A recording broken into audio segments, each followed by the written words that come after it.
नमस्कार दोस्तों।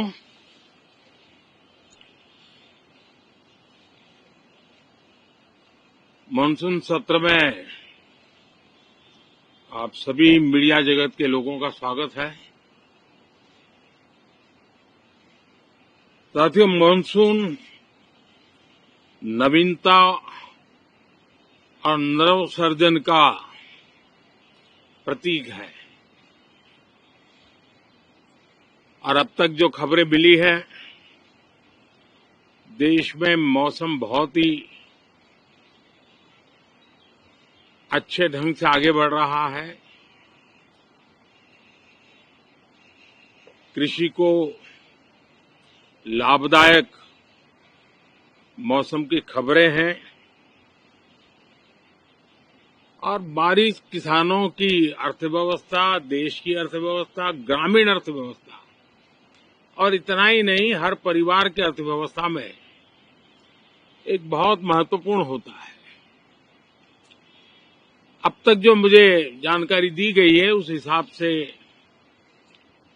पिछले 10 वर्ष में जो पानी का भंडार हुआ है इस बार, वो करीब करीब 3 गुना हुआ है, जिसका आने वाले दिनों में भी देश के अर्थतंत्र को बहुत लाभ होगा। साथियों, ये मानसून सत्र राष्ट्र के लिए ये बहुत ही गौरवपूर्ण सत्र है। ये मानसून सत्र राष्ट्र के लिए एक अपने आप में विजयोत्सव का रूप है।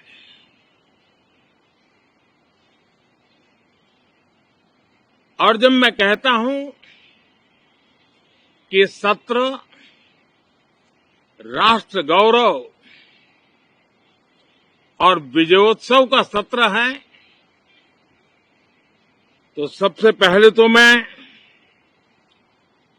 पहली बार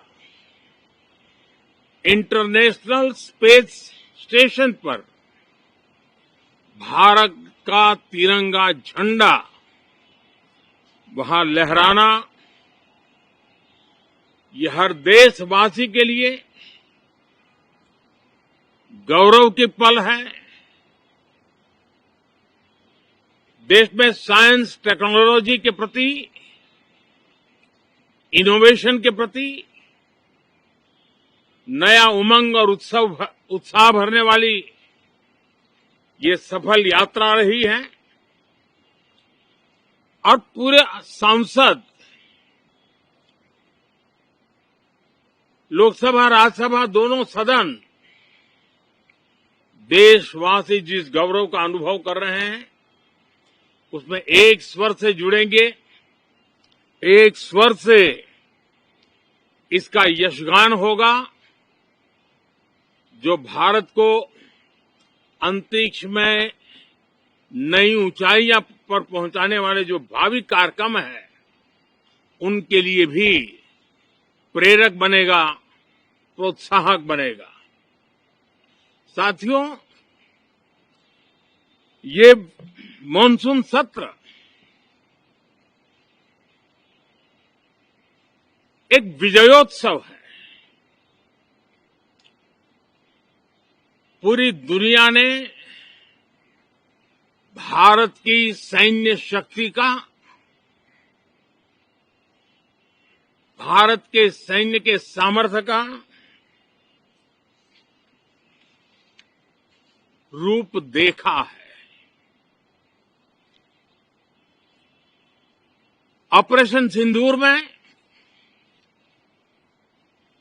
भारत की सेना ने जो लक्ष्य निर्धारित किया था, 100% अचीव किया। आतंकियों के आकाओं के घर में जाकर के 22 मिनट के भीतर भीतर ऑपरेशन सिंदूर के तहत उसको जमींदोज कर दिया गया। और मैंने बिहार की एक कार्यक्रम में इसकी घोषणा की थी, जो हमारी सैन्य शक्ति ने बहुत ही कम समय में सिद्ध करके दिखा दिया। और इसमें मेड इन इंडिया सैन्य शक्ति का ये नया स्वरूप, इस पर भी दुनिया बहुत आकर्षित हुई है। इन दिनों विश्व के जिन जिन लोगों से मिलना होता है तो भारत के इस मेड इन इंडिया जो औजार तैयार हो रहे हैं, उसके प्रति दुनिया का आकर्षण बढ़ रहा है। मुझे विश्वास है कि जब सदन इस विजयोत्सव को एक स्वर में विजय के भाव से इस सत्र के दरमियान उन ओजस्वी तेजस्वी भावनाओं को प्रकट करेगा, तो भारत की सैन्य शक्ति को बल मिलेगा, प्रोत्साहन मिलेगा, देशवासियों को प्रेरणा मिलेगी और सैन्य क्षेत्र में जो रिसर्च, इनोवेशन और मैन्युफैक्चरिंग हो रहे हैं, made in India defence equipment बन रहे हैं, उसको भी एक बल मिलेगा और जो भारत के नौजवानों के लिए नए रोजगार के अवसर पैदा करेगा। साथियों, ये दशक हम एक प्रकार से देख सकते हैं कि शांति और प्रगति कंधे से कंधा मिलाकर के आगे बढ़ने के कदम कदम पर प्रगति के एहसास करते रहे हैं।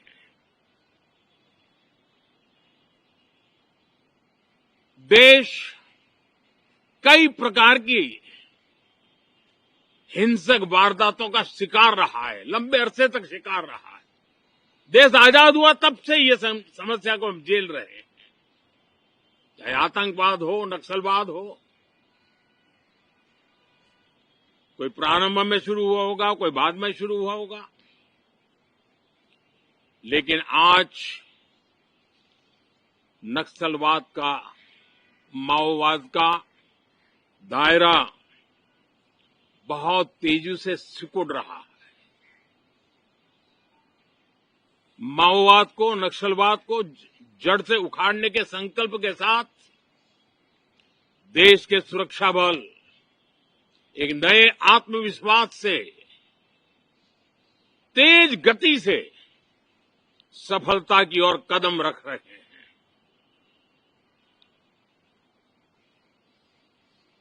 और मैं गर्व से कह सकता हूं,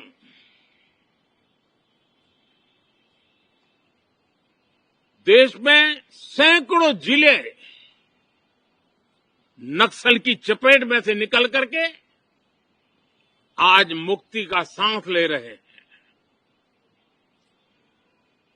हमें गर्व है कि बम, बंदूक और पिस्तौल के सामने हमारा देश का संविधान जीत रहा है, हमारे देश का संविधान विजयी हो रहा है।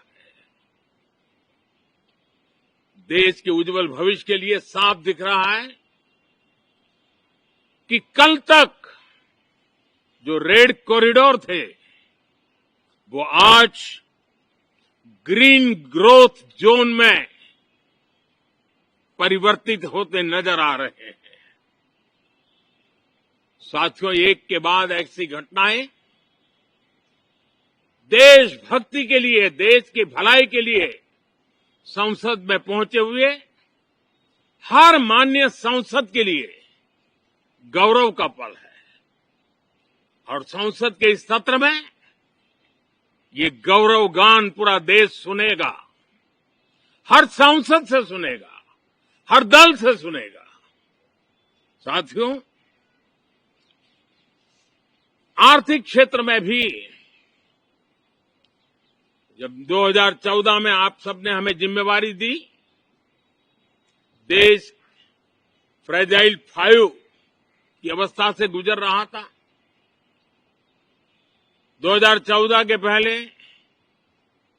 वैश्विक अर्थव्यवस्था में हम 10वें नंबर पर थे और आज भारत तेज गति से दुनिया की तीसरे नंबर की अर्थव्यवस्था बनने की दिशा में आगे बढ़ रहा है, दरवाजे पर दस्तक दे रहा है। इन दिनों 25 करोड़ गरीबों का गरीबी से बाहर निकलना, जिसको विश्व की अनेक संस्थाएं सराहना कर रही है। देश में एक जमाना था 2014 के पहले, जब महंगाई का दर, इन्फ्लेशन रेट डबल डिजिट में हुआ करता था। आज 2% के आसपास आकर के देश के सामान्य मानवी के जीवन में राहत बन गया है, सुविधा बन गया है।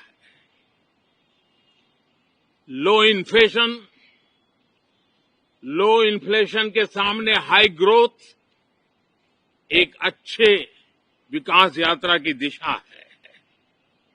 साथियों, डिजिटल इंडिया, यूपीआई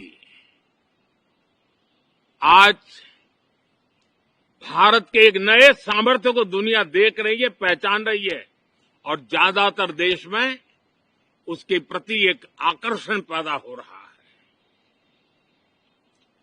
यूपीआई ने फिनटेक की दुनिया में अपने एक नाम कमाया है।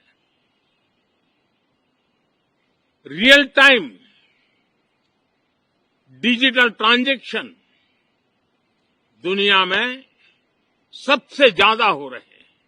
दुनिया में जितने हो रहे हैं, अकेले भारत में उससे ज्यादा हो रहे हैं। साथियों, पिछले दिनों इंटरनेशनल लेबर ऑर्गेनाइजेशन का एक वैश्विक समागम था और उसमें भारत ने बहुत बड़ी ऊंचाई प्राप्त की है। आईएलओ का कहना है कि 90 करोड़ से ज्यादा लोग भारत में अब सोशल सिक्योरिटी के दायरे में हैं। ये अपने आप में एक बहुत बड़ा अचीवमेंट है। उसी प्रकार से वैश्विक संस्था WHO ने ये कहा है कि भारत अब आंख की जो बीमारी आमतौर पर बारिश के सीजन में ज्यादा देखी जाती थी, ट्रैकोमा, अब भारत को WHO ने ट्रैकोमा फ्री घोषित किया है।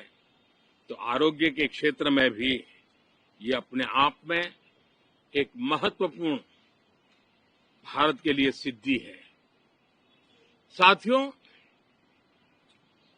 पहलगाम की क्रूर अत्याचार, नरसंहार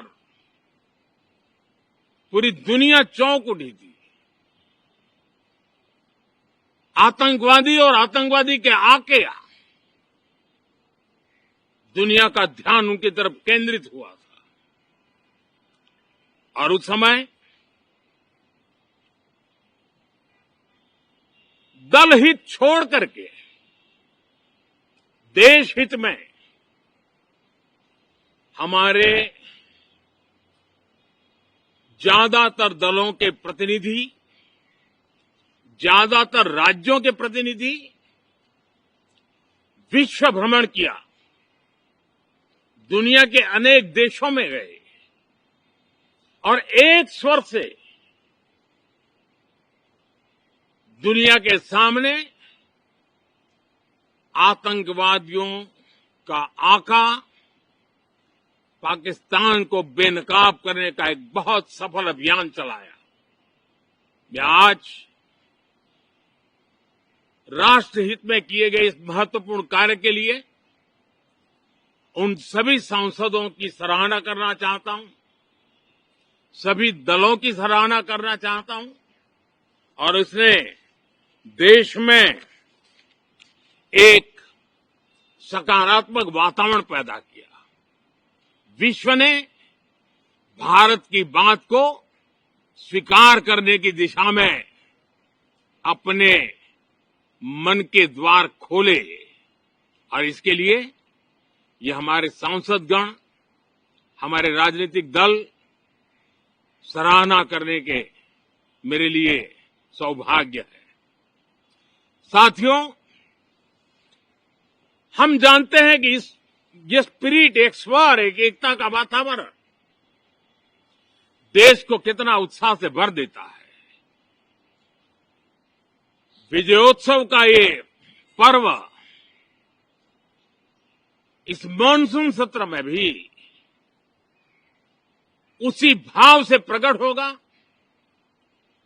देश की सैन्य शक्ति को सराहना करेगा, देश के सामर्थ्य का गौरवगान करेगा और देश के 140 करोड़ नागरिकों को नई प्रेरणा का कारण बनेगा। मुझे विश्वास है कि हम सब मिलकर के डिफेंस के क्षेत्र में आत्मनिर्भर होने के इन प्रयासों को बल दें, सेना के सामर्थ्य की सराहना करें और मैं आज देशवासियों के सामने जरूर कहूंगा और देश के राजनीतिक दलों से भी कहूंगा कि देश ने एकता की ताकत देखी है, एक स्वर का सामर्थ्य क्या होता है देखा है। तो सदन में से भी सभी माननीय सांसद उसको बल दें, उसको आगे बढ़ाएं और मैं जरूर कहूंगा, राजनीतिक दल अलग अलग है, हर एक का अपना एक एजेंडा है, अपनी एक भूमिका है, लेकिन मैं इस वास्तविकता को स्वीकार करता हूं कि दल हित में मत भले न मिले, लेकिन देश हित में मन जरूर मिले। इसी एक भावना के साथ इस मॉनसून सत्र से देश के विकास यात्रा को बल देने वाले, देश की प्रगति को बल देने वाले, देश के नागरिकों को सामर्थ्य देने वाले अनेक विधेयक प्रस्तावित हैं। सदन विस्तृत चर्चा करके उसको भी पारित करेगा।